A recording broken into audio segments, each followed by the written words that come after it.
tout ira bien. Tout ira bien. Écoute, c'est la 19e édition des Rumeurs Urbaines, sois le bienvenu. Là, on est dans la loge avec mes autres camarades pour la soirée. Il y a Elodie Moura qui nous vient du Nord, et il y a Olivier de Robert qui vient de l'Ariège, et Patrick Fischmann, il vient de partout. Et c'est la nuit du conte. On a commencé avec l'ancien administrateur qui s'appelle Vincent Caillé-Lemar. Je tournais beaucoup à l'étranger, partout, et j'ai eu envie de dire tiens, ce serait bien qu'il y ait un rassemblement de conteurs aussi à Colombes, un moment ça qui soit un peu un rendez-vous. Il n'y en a pas beaucoup des rendez-vous du conte en région parisienne à l'époque, c'est le 19e anniversaire, et au début ça s'appelait la semaine du conte et de la palabre. Voilà. Donc c'était sur Colombes et les villes voisines, et rapidement il y a eu la nuit du conte qui a été un moment phare. Et les rumeurs urbaines, aujourd'hui, parce que c'est important tout de suite de parler d'aujourd'hui, le nom ça s'est transformé, et c'est à la fois un lieu de fabrique, on accueille des équipes en résidence de création.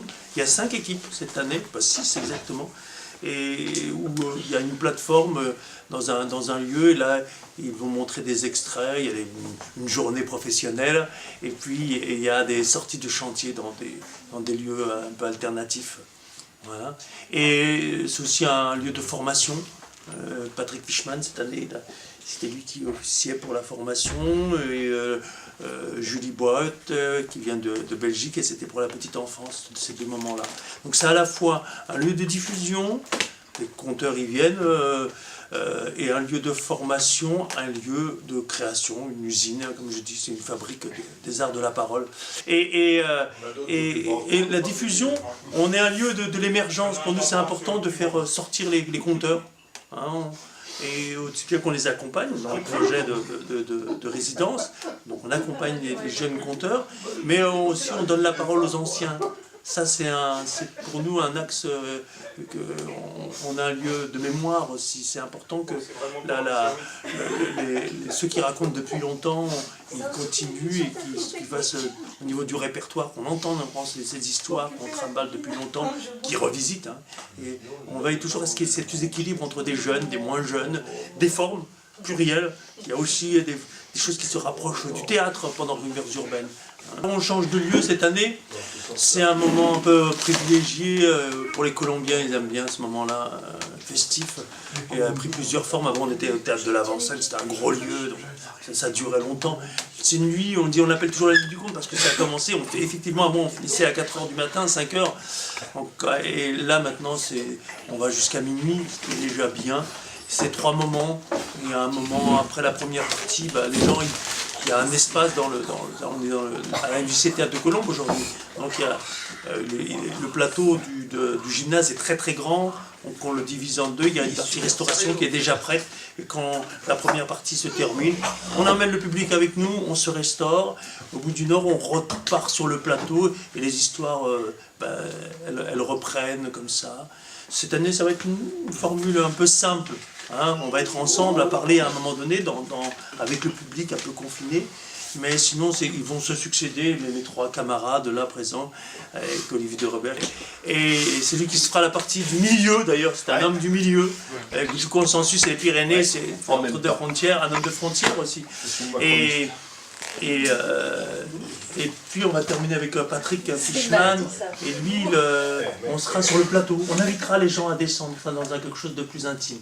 Et comme je suis quelqu'un qui est très cyclique dans la parole, et on va parler du début. Au début on commencera par Elodie Moura qui vient du Nord, et elle fait du théâtre d'objets, donc du conte, et pas que, mais aujourd'hui oui. Et elle vient donc avec un décor, avec un spectacle très intimiste comme ça. Donc on va commencer par quelque chose de très très fin au début, et petit à petit ça s'élargit, et après ça se reconfine autour de Patrick qui va nous emmener dans les contes qui vont... Oh, je vais raconter des contes extraits des contes des sages gardiens de la terre. Voilà. des contes de nature. On a déployé, on s'est étendu sur le territoire parce que les rumeurs urbaines, ça va sur trois départements. Il y a le département des Hauts-de-Seine, la boucle nord, hein, jusqu'à Villeneuve-la-Garenne, pour ceux qui connaissent, et mon départ de Nanterre. C'est vraiment toute cette banlieue rouge avant des Hauts-de-Seine. Et puis on passe la Seine, on est dans Argenteuil, Beson, ça c'est le Val d'Oise. Et Houille-Carrière, ça c'est... on est dans les Yvelines. Donc c'est sur... à cheval comme ça sur 3 départements, ça s'étend, c'est très étendu. Et ça dure 1 mois maintenant. Bienvenue. Ici c'est mon grenier. Alors je viens ici quand je m'ennuie. Je viens fouiller la poussière. Fouiller dans les boîtes. Des objets incroyables, probables, je sais pas à quoi ils servent. Il y a des livres si vieux qu'ils sentent le parchemin.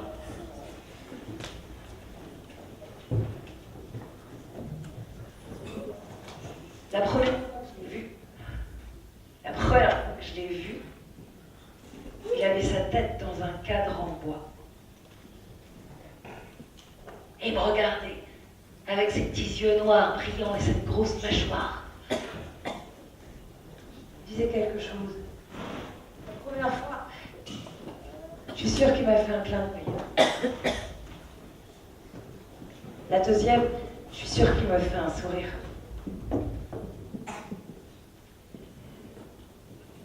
La troisième fois, le cadre était vide.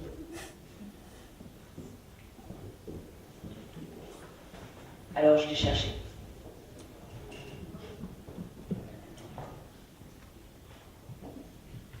J'ai cherché dans les boîtes. C'est là que j'ai vu le parapluie. Et ce parapluie n'était pas là avant. Et c'est quelqu'un qui l'a mis ici? C'est vous? C'est toi? Non? Qu'est-ce qu'il fait là?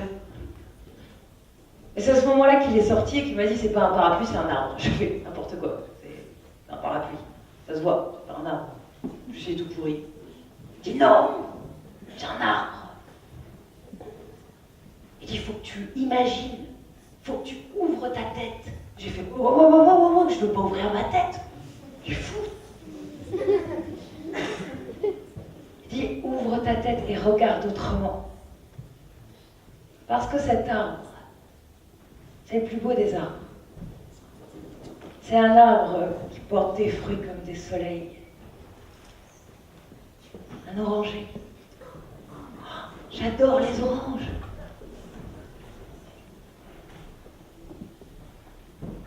Ça sent trop bon. Il me dit, suis-moi. Et on s'installe sous l'arbre.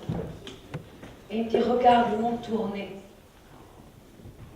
Je vois rien. Et ici. Regarde le monde tourner. Il dit, parce que tout tourne.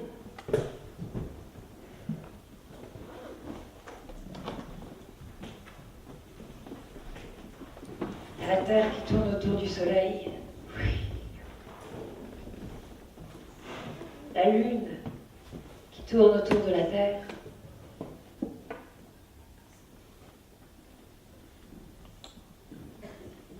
Puis la Terre qui tourne autour d'elle-même.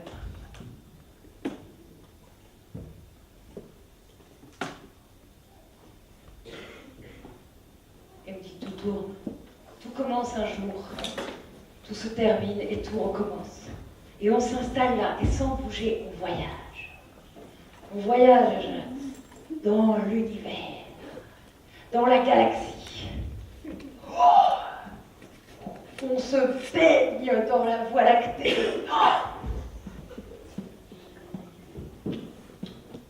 On croque les étoiles, on saute sur les étoiles filantes, sur les comètes.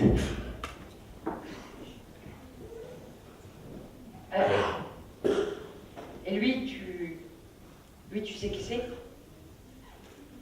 Lui, c'est Don Quixote. Et si tu veux, je te le présente. Bon, t'insistes, d'accord.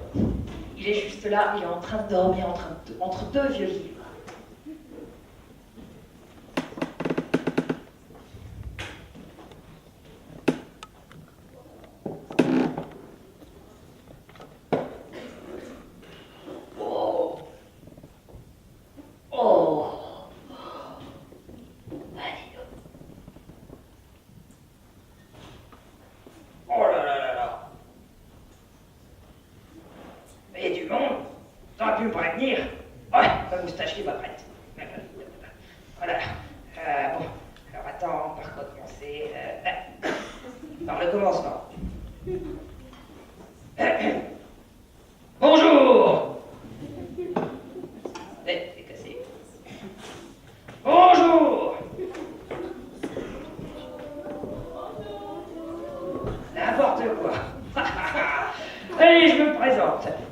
Chicoté pour vous servir.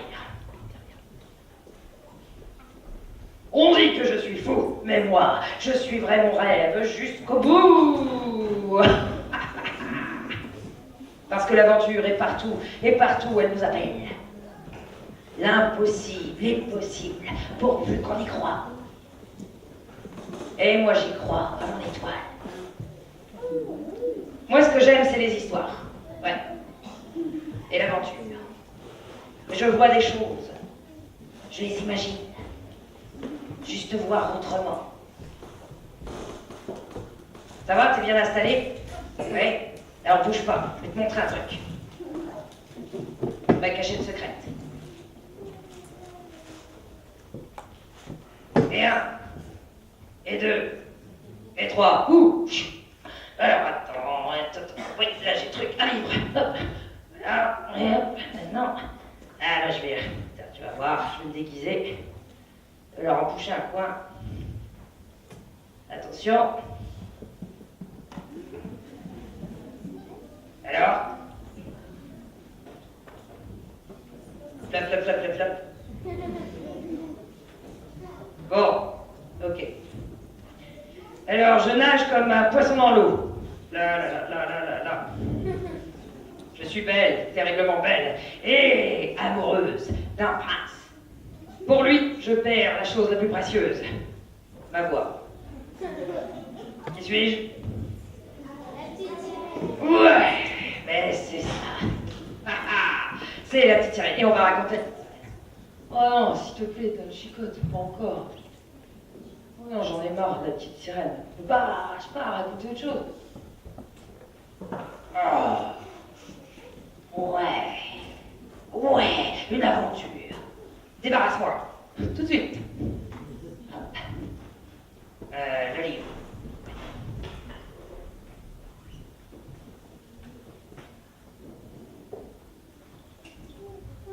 Est-ce que tu vois ce que je vois?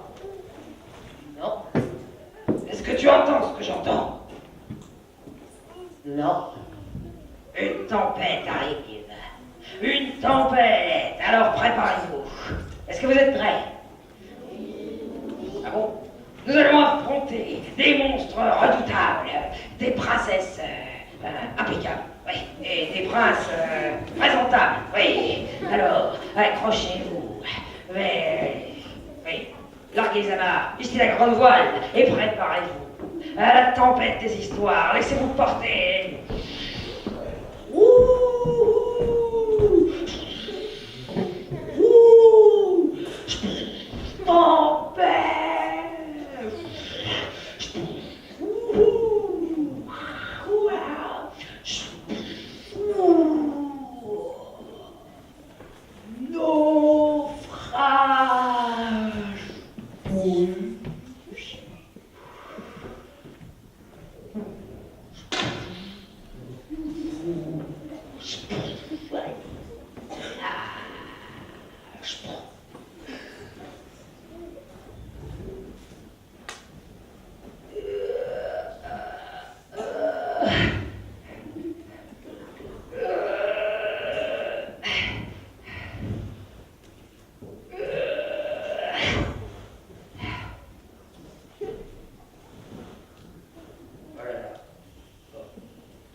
Du sable, des coquillages, des palmiers, des crottes,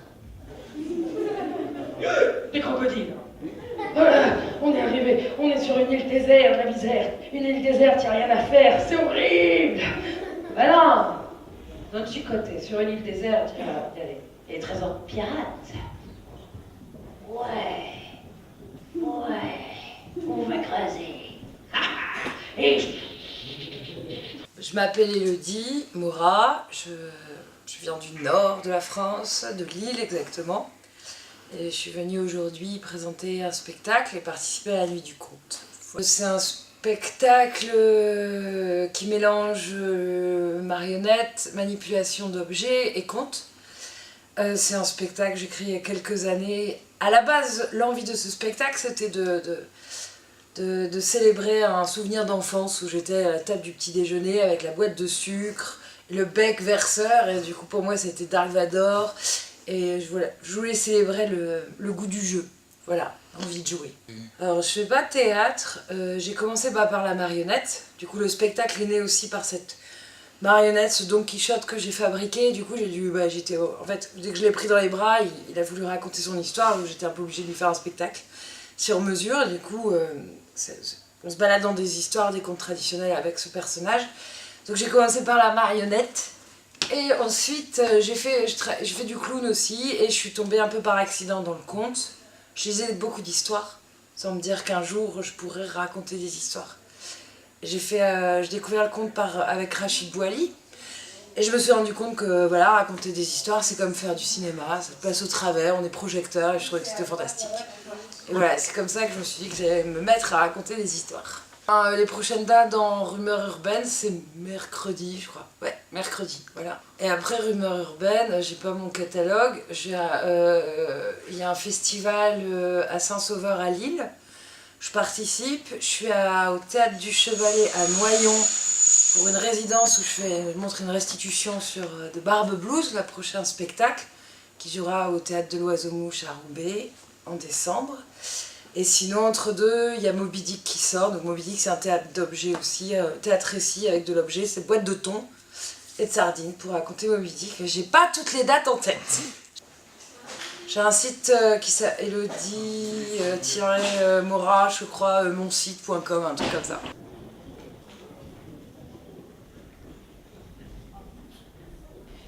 Au début, il y a Antonin.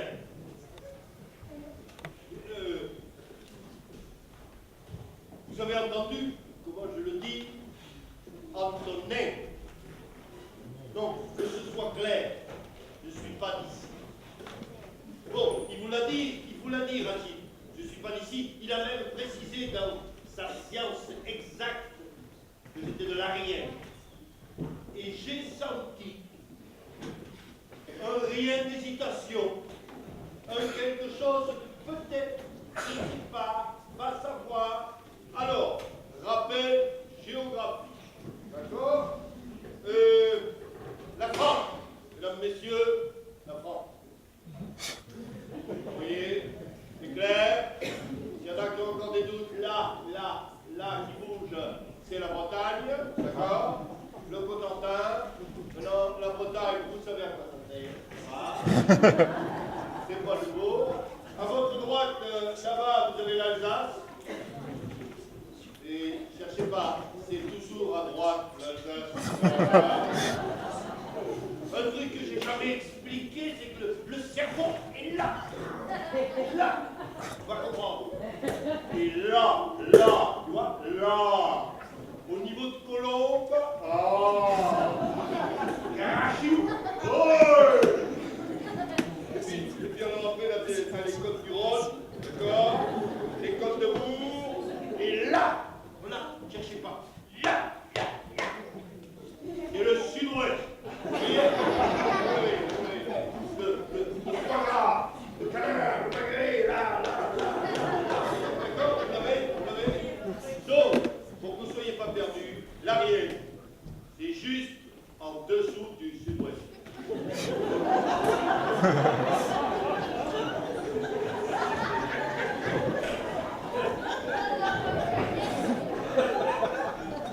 Alors, c'est une région montagneuse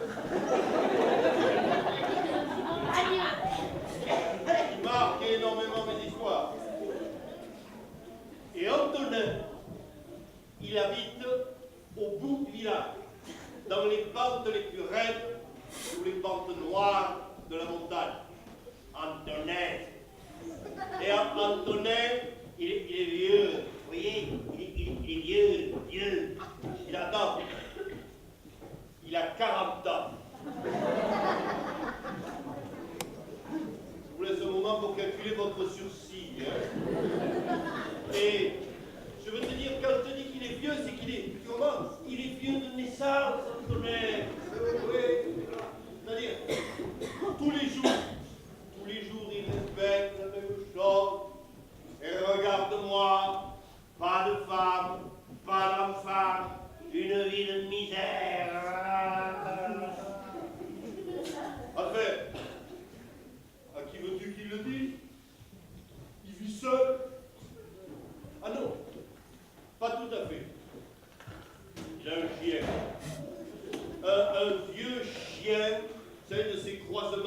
improbable chien errant, renard malade. Un qui lui lustre la botte en permanence comme ça et qu'il a appelé Anatole. Alors tous les jours, Antonin dit à Anatole, regarde-moi, regarde-moi, regarde-moi. Pas de femme, pas d'enfant, une misère. Et le chien ne répondait rien.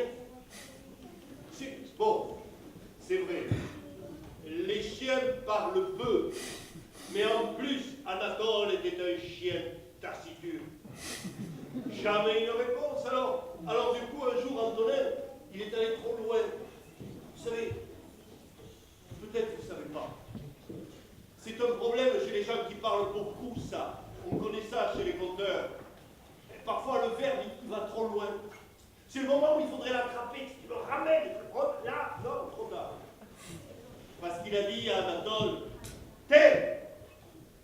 Si à la Noël prochaine, je suis encore dans la même situation, pas de femme, pas d'enfant, une vie de misère, m'entends? Eh bien, je ferai ce que disent les vieux.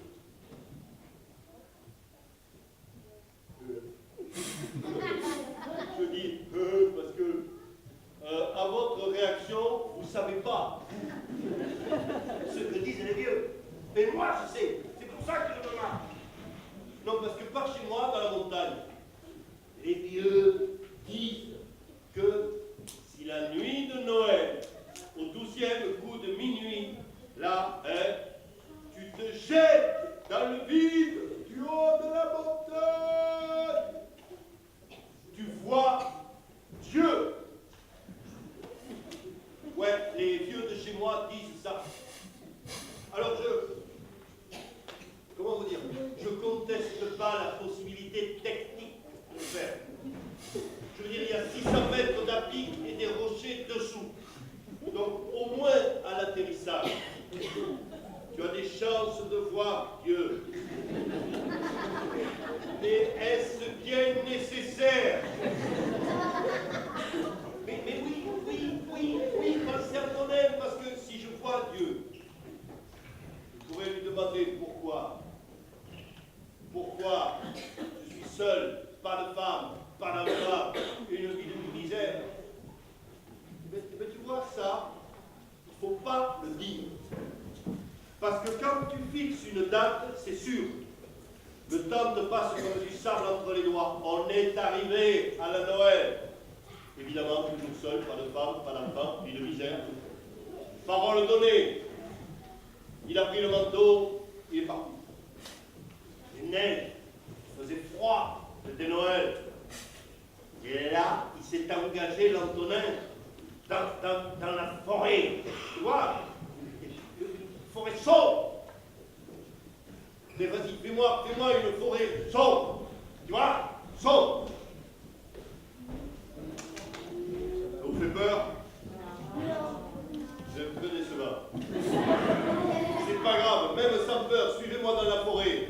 L'Antonin, il avance dans la forêt, comme il fait bien nuit noire. D'un coup, là, dans la forêt, il voit deux yeux qui brillent. Wow. Vous êtes des habitués. C'est pas votre premier festival du conte. Vous maîtrisez les histoires.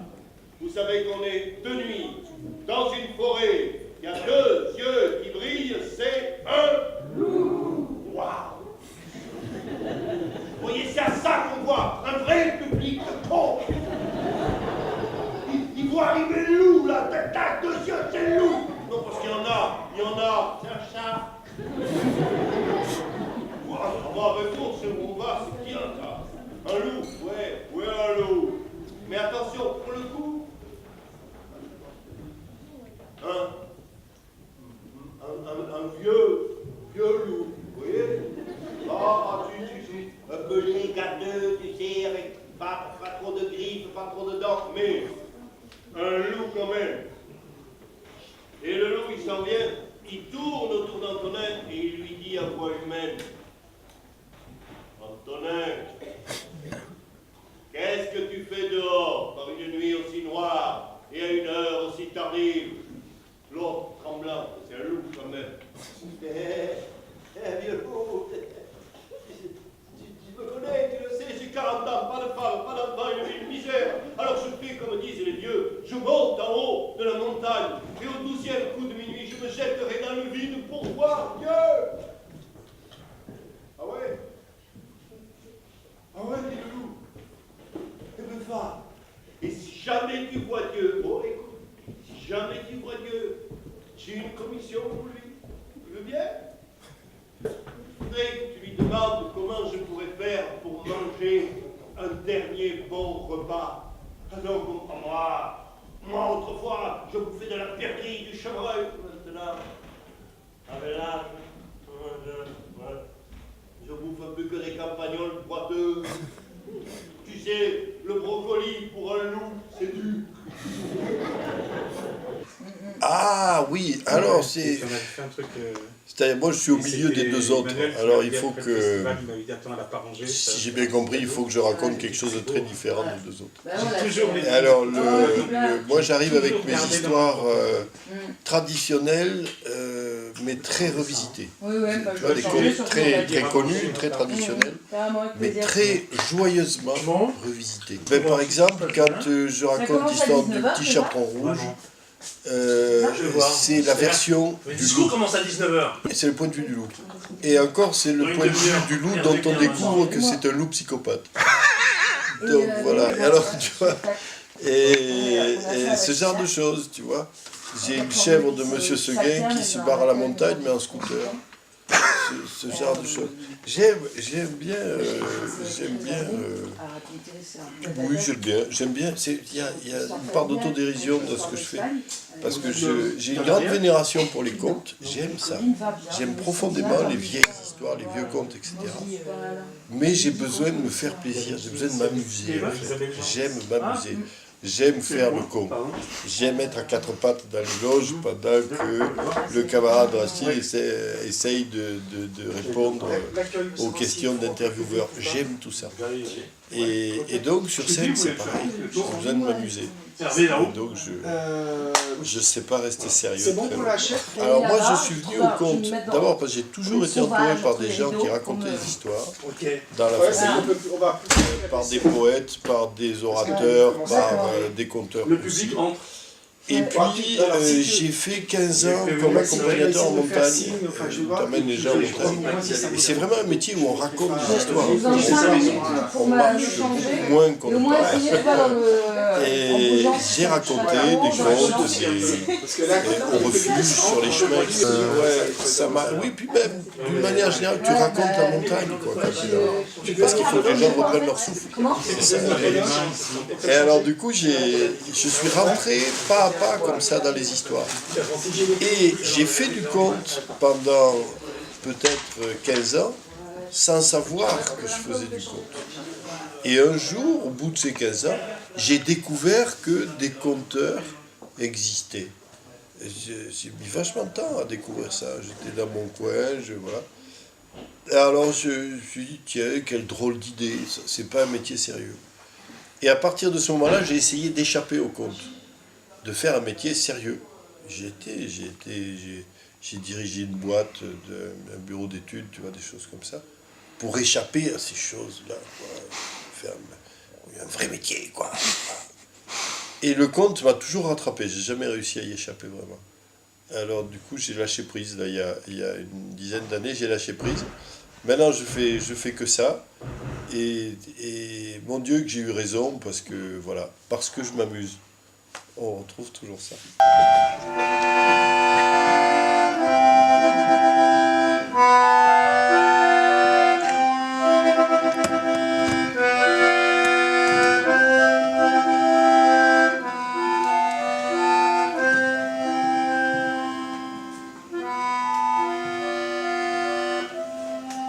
Ça s'est passé d'une façon assez mystérieuse. C'était dans la forêt. Il y avait là un loup roux, un grand loup qui vivait au milieu de sa horde. Il avait le poil luisant, les yeux brillants. Il suffisait qu'il regarde les jeunes loups et les autres par terre contre terre. Il suffisait qu'il relève le museau en regardant les louves, et la soie des louves dansait dans le vent. Et un jour, ce loup magnifique, ce roi roux, se gratta à un arbre et s'aperçut que quelques poils se bloquaient et restaient contre l'écorce. Il est passé dans les taillis comme à son habitude et il a vu que dans les taillis, des touffes entières de poils quittaient son pelage magnifique. Et là, il a senti le regard des jeunes loups qui commençaient à montrer les dents. Il a vu que les louves le regardaient d'un air étrange. Il est passé encore dans un taillis, il a vu l'une de ses pattes. Et le loup, le grand loup roux, s'est banni lui-même avant d'en subir les conséquences. Et il s'est retrouvé dans une caverne, tout seul. C'était une nuit de pleine lune. Et là, tellement désespéré, tellement triste, il a mis un genou à terre et il s'est mis à prier le Dieu des loups, des libellules, des fourmis et des hommes. Il lui a dit, Dieu des loups, des libellules, des fourmis et des hommes, si tu me guéris, si tu me guéris, je me fais moine. Il n'a même pas eu le temps de se prendre à déraisonner qu'un éclair a zébré le ciel. Il a retrouvé tout son pelage. Il était guéri. Il était guéri, mais il était moine.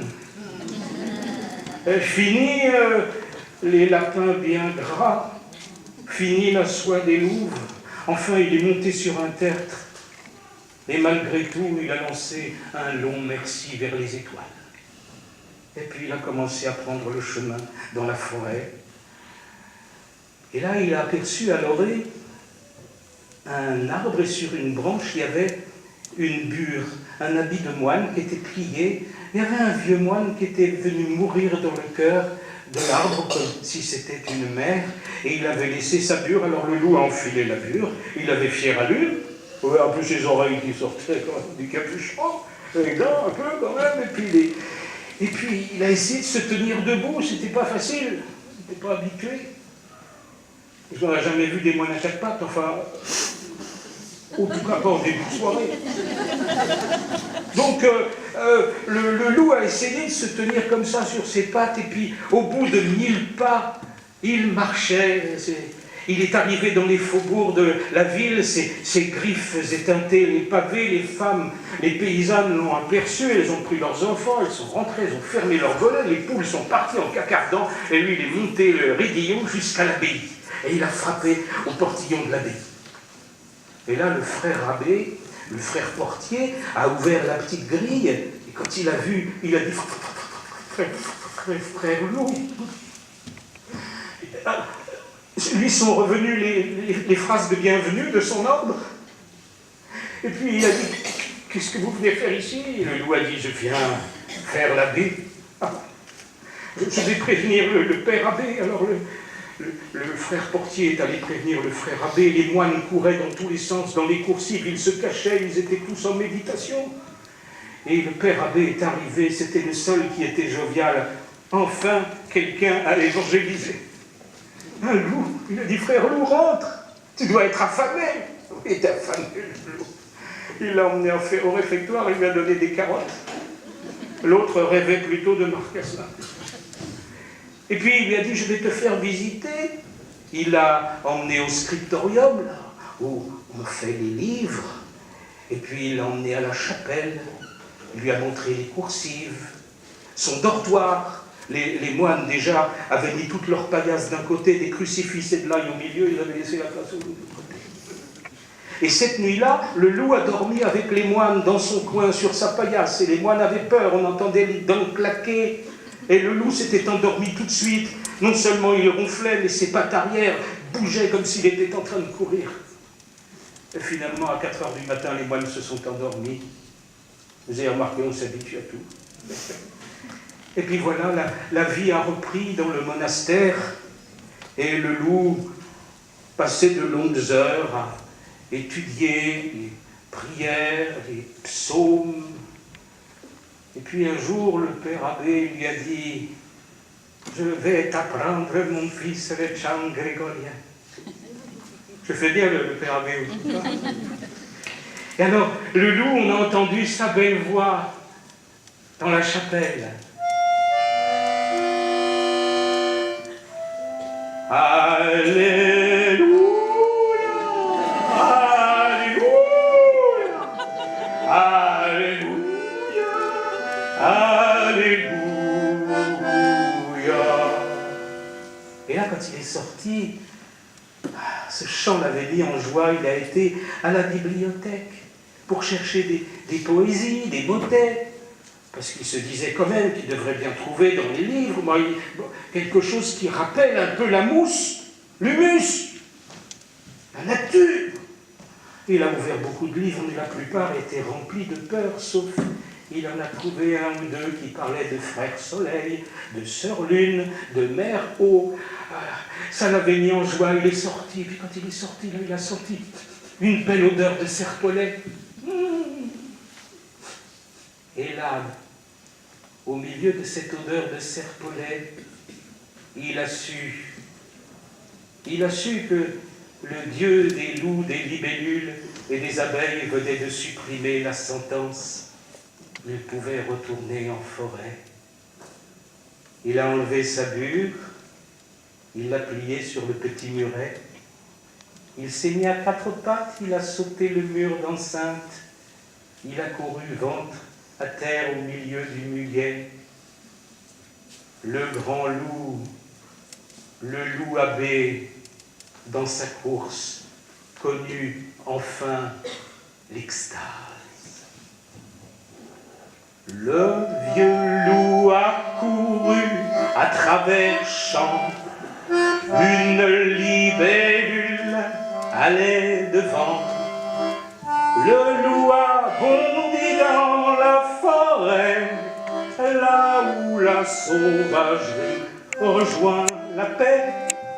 Le grand loup a sauté à travers champs, une libellule allait devant. Le grand loup a bondi dans la forêt, là où la sauvagerie rejoint la paix. Et tous les brins d'herbe que nous sommes de chanter avec lui. Alléluia, Alléluia, Alléluia, Alléluia. On y va? Alléluia, Alléluia, Alléluia, Alléluia.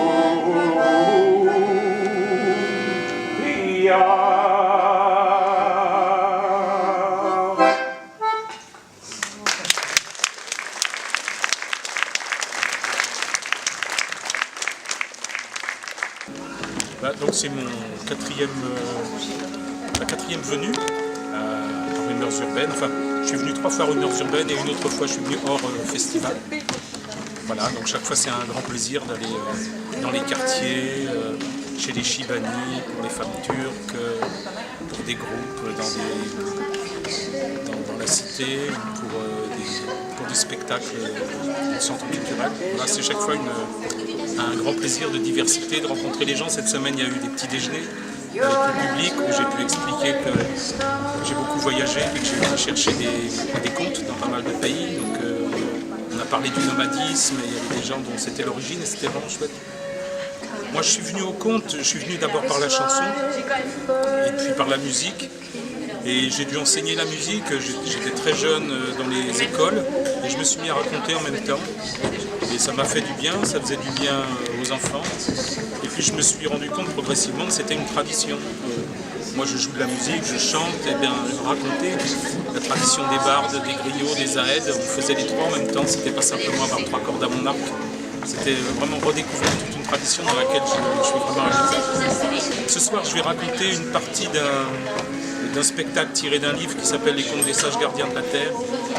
C'est vraiment un spectacle avec des choses à la fois cocasses et profondes pour nous réveiller un petit peu sur l'état de la planète et notre difficulté à nous sentir nous-mêmes comme des éléments de la nature.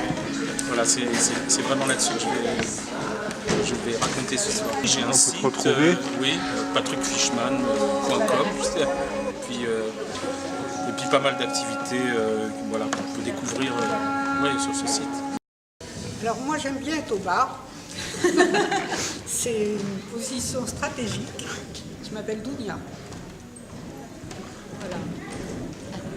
Brigitte, moi aussi, en général je tiens le bar, mais il y a toute une activité aussi avant la nuit du conte, distribution de tracts, dans les informations, communication dans les écoles, voilà. Alors Maëva, pareil, il y a plusieurs actions. Ce soir je serai en restauration, mais sinon je fais aussi du tractage et puis l'accueil du public sur des spectacles. Annie, bien à peu près les mêmes tâches, mais bon, les grosses corvées quand même, hein, installer les tables, les chaises. Voilà, Laurence, c'est la première fois cette année, et puis c'est tractage, participation à toutes les tâches.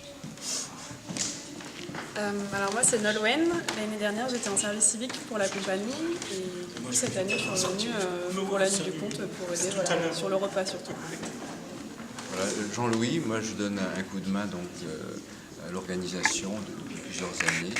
C'est aussi par sympathie, pour le soutien à l'action du théâtre et puis des animations. Voilà. Donc il y a les choses à faire, hein. Des fois c'est aider au restaurant, tenir le bar, l'organisation placer les tables, les chaises, et puis le collage d'affiches, puis tout, comme on dit d'autres personnes, ce qui va aussi un petit peu avant, hein, faire un petit peu de boitage, de distribution de la petite plaquette présentatrice dans les écoles ou autres. Enfin, c'est un tout, quoi, sans tâche délimitée, mais voilà. Bonjour, moi c'est Tristan, j'ai participé en fait au stage de conte. En fait on a appris un conte et on a appris comment le raconter. Et du coup voilà, là je suis venue filer un coup de main pour la nuit du conte, la grande nuit du conte. Et puis voir les conteurs en personne sur la scène et découvrir aussi cet univers qui me parle. Par la compagnie du temps de vivre, par Achille. Et c'est la première fois que vous venez à la nuit du conte? Ça fait la quatrième fois. Qu'est-ce qui vous amène à revenir?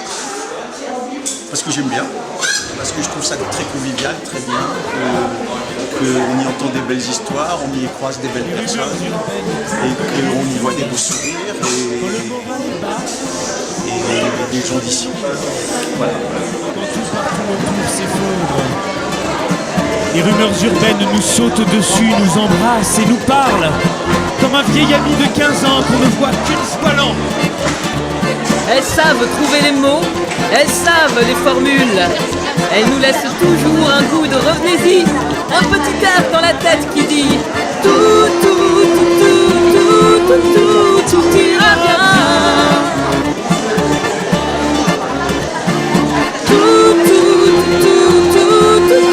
Tout ira bien. Et si on n'est pas mort, c'est qu'on court encore, c'est qu'on court encore.